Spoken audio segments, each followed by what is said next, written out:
কিছু কিছু ব্যাপার আছে যেগুলোতে রোজা ভাঙে না, সংশয় তৈরি হয়, কনফিউশন তৈরি হয় যে আসলে কি রোজাটা ভাঙলো কিনা। সেগুলো কি? এক নাম্বার হচ্ছে ভুল করে যদি কেউ খায়।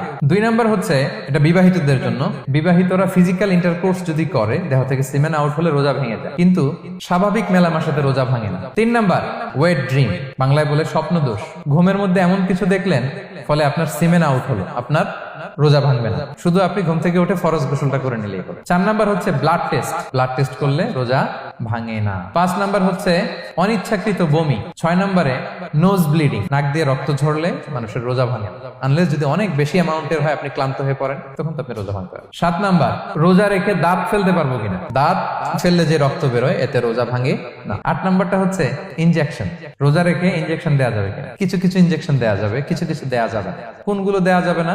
এনার্জেটিক ইনজেকশন দেওয়া যাবে না, যে ইনজেকশনে ফুড সাপ্লিমেন্টারি আছে, যেটার মধ্যে নিউট্রিশন ভ্যালু আছে, এই ইনজেকশন গুলো দেওয়া যাবে না। কিন্তু পেইন কিলার যে ইনজেকশন গুলো আছে এটা দিতে পারবেন। অ্যান্টিবায়োটিক ইনজেকশন দিতে পারবেন, অ্যানেস্থেটিক ইনজেকশন দিতে পারবেন, এই জাতীয় মেডিকেশন ইনজেকশন গুলো দিতে পারবেন। নয় নম্বরে কিছু কমন ব্যাপার আছে, এর মধ্যে এক নম্বর হচ্ছে টুথপেস্ট। রোজা রেখে টুথপেস্ট দিয়ে ব্রাশ করা যাবে কিনা? যাবে, কিন্তু না করাই ভালো। আই ড্রপ দেওয়া যাবে। এরপরে ডায়াবেটিক পেশেন্ট যারা আছে তারা ইনসুলিন দিতে পারবেন, এত রোজা ভাঙে।